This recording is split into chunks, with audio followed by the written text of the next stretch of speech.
जिसको जप कर जीव हो भव सागर से पार 11वें अध्याय का कमल करे विस्तार। जय श्री कृष्णा। राधे राधे दोस्तों, आप सभी पर भगवान विष्णु की कृपा सदैव बनी रहे। आज की वीडियो में हम सुनेंगे कार्तिक मास महात्म्य का अध्याय 11 और साथ ही श्री विष्णु और माँ लक्ष्मी जी की अद्भुत कहानी सुनेंगे और उसके बाद श्री तुलसी जी की आरती करेंगे। तो आप सभी लोग वीडियो में बने रहिएगा और वीडियो को पूरा जरूर देखिएगा। तो प्रिय भक्तजनों, आज का अध्याय प्रारंभ करते हैं। एक बार सागर पुत्र जलंधर अपनी पत्नी वृंदा सहित असुरों से सम्मानित हुआ सभा में बैठा था। तभी गुरु शुक्राचार्य का वहां आगमन हुआ। उनके तेज से सभी दिशाएं प्रकाशित हो गईं। गुरु शुक्राचार्य को आता देखकर सागर पुत्र जलंधर ने असुरों सहित उठकर बड़े आदर से उन्हें प्रणाम किया। गुरु शुक्राचार्य ने उन सबको आशीर्वाद दिया। फिर जलंधर ने उन्हें एक दिव्य आसन पर बिठाकर स्वयं भी आसन ग्रहण किया। फिर सागर पुत्र जलंधर ने उनसे विनम्रता पूर्वक पूछा कि हे गुरुजी, आप हमें यह बताने की कृपा करें कि राहु का सिर किसने काटा था। इस पर दैत्य गुरु शुक्राचार्य ने विरोचन पुत्र हिरण्यकश्यपु और उनके धर्मात्मा पौत्र का परिचय देकर देवताओं और असुरों द्वारा समुद्र मंथन की कथा संक्षेप में सुनाते हुए बताया कि जब समुद्र मंथन से अमृत निकला तो उस समय देव रूप बनकर राहु भी पीने बैठ गया। इस पर इंद्र के पक्षपाती भगवान विष्णु ने राहु का सिर काट डाला। अपने गुरु के मुख से इस प्रकार के वचन सुनकर जलंधर के क्रोध की सीमा न रही। उसके नेत्र लाल हो गए। फिर उसने अपने धसमर नामक दूत को बुलाया और उसे शुक्राचार्य द्वारा सुनाया गया सारा वृत्तांत सुनाया। तत्पश्चात उसने धसमर को आज्ञा दी कि शीघ्र ही इंद्रपुरी में जाकर इंद्र को मेरी शरण में लाओ।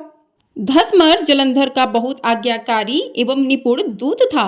वह जल्द ही इंद्र की सुधर्मा नामक सभा में जा पहुंचा और जलंधर के शब्दों में इंद्र से बोला कि हे देवता धाम, तुमने समुद्र का मंथन क्यों किया और मेरे पिता के समस्त रत्नों को क्यों ले लिया? ऐसा करके तुमने अच्छा नहीं किया। यदि तू अपना भला चाहता है तो उन सब रत्नों एवं देवताओं सहित मेरी शरण में आ जा, अन्यथा मैं तेरे राज्य का ध्वंस कर दूंगा। इसमें कुछ भी मिथ्या नहीं है। इंद्र बहुत विस्मित हुआ और कहने लगा, पहले मेरे भय से सागर ने सब पर्वतों को अपनी कुक्षी में क्यों स्थान दिया और उसने मेरे शत्रु दैत्यों की क्यों रक्षा की? इसी कारण मैंने उसके सभी रत्न हरण किए हैं। मेरा द्रोही सुखी नहीं रह सकता, इसमें संदेह नहीं है। इंद्र की ऐसी बात सुनकर वह दूत शीघ्र ही जलंधर के पास आया और सभी बातें कह सुनाई। उसे सुनते ही वह दैत्य मारे क्रोध के अपने ओष्ठ फड़फड़ाने लगा और देवताओं पर विजय प्राप्त करने के लिए उसने उद्योग आरंभ किया। फिर तो सब दिशाओं पाताल से करोड़ों करोड़ों दैत्य उसके पास आने लगे। शुंभ निशुंभ आदि करोड़ों सेनापतियों के साथ जलंधर इंद्र से युद्ध करने लगा। शीघ्र ही इंद्र के नंदन वन में उसने अपनी सेना उतार दी। वीरों की शंख ध्वनि और गर्जना से इंद्रपुरी गूंज उठी। अमरावती छोड़ देवता उससे युद्ध करने चले। भयानक मारकाट हुई। असुरों के गुरु आचार्य शुक्र अपनी मृत संजीवनी विद्या से और देवगुरु बृहस्पति द्रोणागिरी से औषधि लाकर जिलाते रहे। इस पर जलंधर ने क्रुद्ध होकर कहा कि मेरे हाथ से मरे हुए देवता जी कैसे जाते हैं? जिलाने वाली विद्या तो आपके पास है। इस पर शुक्राचार्य ने देवगुरु द्वारा द्रोणाचार्य से औषधि लाकर देवताओं को जिलाने की बात कह दी। यह सुनकर जलंधर और भी कुपित हो गया। फिर शुक्राचार्य जी ने कहा, यदि शक्ति हो तो द्रोणागिरी को उखाड़कर समुद्र में फेंक दो, तब मेरे कथन की सत्यता प्रमाणित हो जाएगी। इस पर जलंधर कुपित होकर जल्द ही द्रोणागिरी पर्वत के पास पहुंचा और अपनी भुजाओं से पकड़कर द्रोणागिरी पर्वत को उखाड़कर समुद्र में फेंक दिया। यह तो भगवान शंकर का तेज था, इसमें जलंधर की कोई विचित्रता नहीं थी। तत्पश्चात यह सागर पुत्र युद्ध भूमि में आकर बड़े ही तीव्र गति से देवताओं का संहार करने लगा। जब द्रोणाचार्य जी औषधि लेने गए तो द्रोणाचल को उखड़ा हुआ शून्य पाया। वह भयभीत हो देवताओं के पास आए और कहा कि युद्ध बंद कर दो, जलंधर को अब नहीं जीत सकोगे। पहले इंद्र ने शिव जी का अपमान किया था। यह सुनकर देवता युद्ध में जय की आशा त्याग कर इधर उधर भाग गए। सिंधुसूत निर्भय हो अमरावती में घुस गया। इंद्र आदि सभी देवताओं ने गुफाओं में शरण ली। इस प्रकार से आज का अध्याय पूर्ण होता है। बोलिए भगवान विष्णु की जय। आइए अब सुनते हैं भगवान विष्णु और माँ लक्ष्मी की अद्भुत कथा। भगवान विष्णु और सौभाग्य धन की देवी माँ लक्ष्मी के साथ मृत्युलोक पर भ्रमण की कथा का अमृतपान करेंगे। परमेश्वर के 3 मुख्य स्वरूपों में से एक भगवान विष्णु जी का नाम स्वयं ही धन की देवी माँ लक्ष्मी जी के साथ लिया जाता है। शास्त्रों में कथाओं के अनुसार माँ लक्ष्मी जी हिंदू धर्म में धन संपदा, शांति, सौभाग्य और समृद्धि की देवी मानी जाती हैं। माता लक्ष्मी जी भगवान श्री विष्णु जी की अर्धांगिनी हैं, सुख व समृद्धि की प्रतीक हैं। माँ लक्ष्मी व भगवान विष्णु जी को युगों युगों से एक साथ ही देखा गया है। यदि कोई व्यक्ति अपने जीवन में धन का वास चाहता है तो हमेशा ही माँ लक्ष्मी के साथ भगवान विष्णु की आराधना अवश्य करे। इन दोनों का रिश्ता काफी शुद्ध और सर्वश्रेष्ठ माना जाता है। परंतु ऐसा क्या हुआ था जो लक्ष्मी जी के कारण भगवान विष्णु जी की आंखें भर आईं? एक कथा के अनुसार लक्ष्मी जी की किस बात से विष्णु जी इतने निराश हो गए? एक बार भगवान विष्णु जी शेषनाग पर बैठे बैठे उदास हो गए और धरती पर जाने का विचार बनाया। धरती पर जाने का मन बनाते ही विष्णु जी जाने की तैयारियों में लग गए। अपने स्वामी को तैयार होता देखकर लक्ष्मी जी ने उनसे पूछा, स्वामी आप कहाँ जाने की तैयारी में लगे हैं?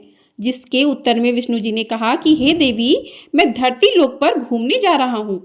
यह सुनकर माता लक्ष्मी जी का भी धरती पर जाने का मन हुआ और उन्होंने श्री हरि से इसकी आज्ञा मांगी। लक्ष्मी जी द्वारा प्रार्थना करने पर भगवान विष्णु जी बोले, आप मेरे साथ चल सकती हो, लेकिन एक शर्त पर।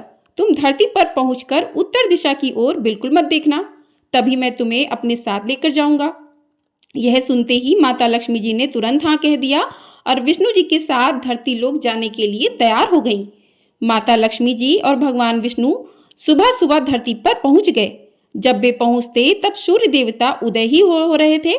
कुछ दिनों पहले ही बरसात हुई थी, इसलिए धरती पर चारों ओर हरियाली ही हरियाली थी। धरती बेहद सुंदर दिख रही थी। अतः माँ लक्ष्मी जी मंत्र मुग्ध होकर धरती के चारों ओर देख रही थी। माँ लक्ष्मी जी भूल गईं कि पति को क्या वचन देकर साथ आई हैं। अपनी नजर घुमाते हुए उन्होंने कब उत्तर दिशा की ओर देखा उन्हें पता ही नहीं चला। मन ही मन में मुग्ध हुई माता लक्ष्मी जी ने जब उत्तर दिशा की ओर देखा तो उन्हें एक सुंदर बगीचा नजर आया। उस ओर से भीनी भीनी खुशबू आ रही थी।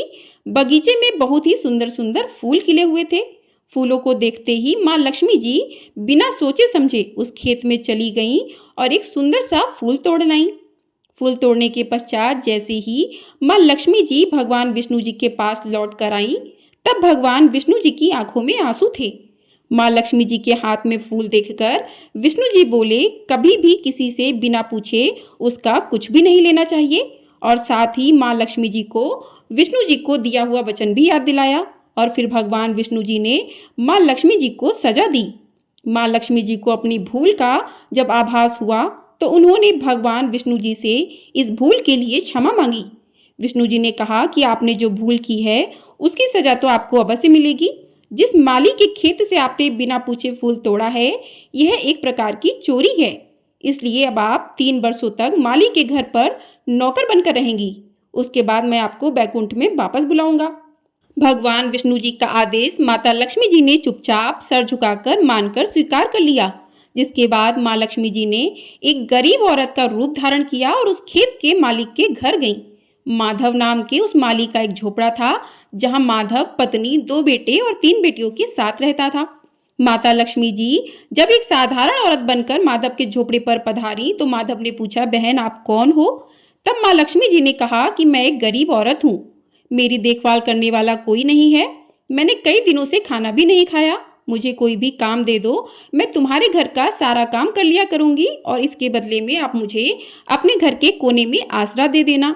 माधव बहुत ही अच्छे दिल का साफ मालिक था, उसे दया आ गई, लेकिन उसने कहा, बहन मैं तो बहुत ही गरीब हूँ, मेरी कमाई से मेरे घर का खर्च काफी कठिनाई से चलता है, लेकिन अगर मेरी 3 बेटियां हैं उसकी जगह अगर 4 बेटियां होती तो भी मुझे गुजारा करना था। अगर तुम मेरी बेटी बनकर और जैसा रूखा सूखा आम खाते हैं उसमें खुश रह सकती हो तो बेटी अंदर आ जाओ। माधव ने माँ लक्ष्मी जी को अपने झोपड़े में शरण दी और माँ लक्ष्मी जी 3 साल तक उस माधव के घर पर नौकरानी बनकर रहीं।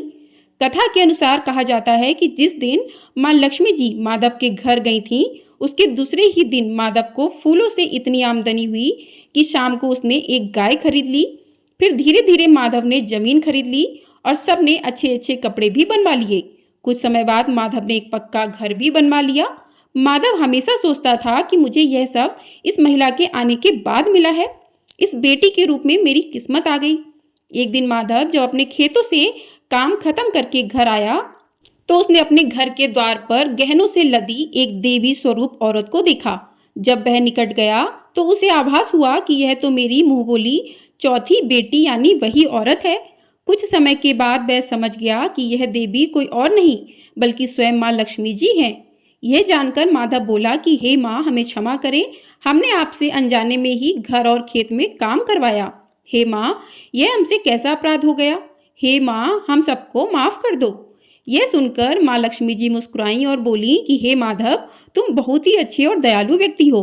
तुमने मुझे अपनी बेटी की तरह रखा, अपने परिवार का सदस्य बनाया। इसके बदले मैं तुम्हें वरदान देती हूँ कि तुम्हारे पास कभी भी खुशियों की और धन की कोई कमी नहीं रहेगी। तुम्हारे सारे दुख तुम्हें सारे सुख मिलेंगे जिसके तुम हकदार हो। इसके पश्चात माँ लक्ष्मी जी अपने स्वामी श्री हरि के द्वारा भेजे रथ में बैठकर बैकुंठ चली गई। हे माँ, मेरी विनती है कि जैसे माधव पर कृपा दृष्टि रखी वैसे ही कृपा दृष्टि हमारे समाज और देश पर रखना, हम सभी पर रखना। इस कथा को पढ़ने और सुनने वाले सभी पर अपनी कृपा बनाए रखना। बोली माता लक्ष्मी की जय। तो इस प्रकार से कथा पूर्ण हुई। आइए अब करते हैं तुलसी माता की आरती। जय जय तुलसी माता, सब जग की सुखदाता वरदाता। जय जय तुलसी माता, सब योगों के ऊपर सब रोगों के ऊपर रुज से रक्षा करके भवत्राता। जय जय तुलसी माता। बटुपुत्री हे श्यामा, सुरवल्ली हे ग्राम्या, विष्णु प्रिय जो तुमको सेवे सो नर तर जाता। जय जय तुलसी माता। हरि के शीश विराजत त्रिभुवन से हो वंदित, पतित जनों की तारणी विख्याता। जय जय तुलसी माता। लेकर जन्म विजन में आई दिव्य भवन में, मानव लोक तुम्ही से सुख संपत्ति पाता। जय जय तुलसी माता। हरि को तुम अति प्यारी, श्याम वरण तुम्हारी, प्रेम अजब है उनका तुमसे कैसा नाता। जय जय तुलसी माता। जय जय तुलसी माता। जय जय तुलसी माता, सब जग की सुखदाता वरदाता। जय जय तुलसी माता। बोलिए तुलसी मैया की जय। बोलिए भगवान विष्णु की जय। बोलिए माता लक्ष्मी की जय। तो इस प्रकार से आज की कथा और अध्याय पूर्ण होता है। आपको ये वीडियो पसंद आई है, वीडियो को लाइक अवश्य कर लीजिएगा। आपका लाइक हमारे लिए बहुत अधिक महत्वपूर्ण होता है। और चैनल को सब्सक्राइब नहीं किया है तो आप लोग चैनल को सब्सक्राइब कर लीजिए ताकि आपको हर दिन के अध्याय सुन सकें आप। और आपने अगर पिछले अध्याय नहीं सुने हैं तो आप लोग जाकर उनको सुन सकते हैं। आपको हमारे चैनल पर एकादशी की कथा भी सुनाई जाएगी तो उसको भी आप लोग अवश्य सुनिएगा। और वीडियो पसंद आई है तो कमेंट बॉक्स में राधे राधे जरूर लिखिएगा। राधे राधे। जय श्री कृष्णा। राधे राधे। हम सभी पर भगवान विष्णु, माँ लक्ष्मी और तुलसी मैया की कृपा सदैव ही बनी रहे। जय श्री कृष्णा। जय तुलसी मैया।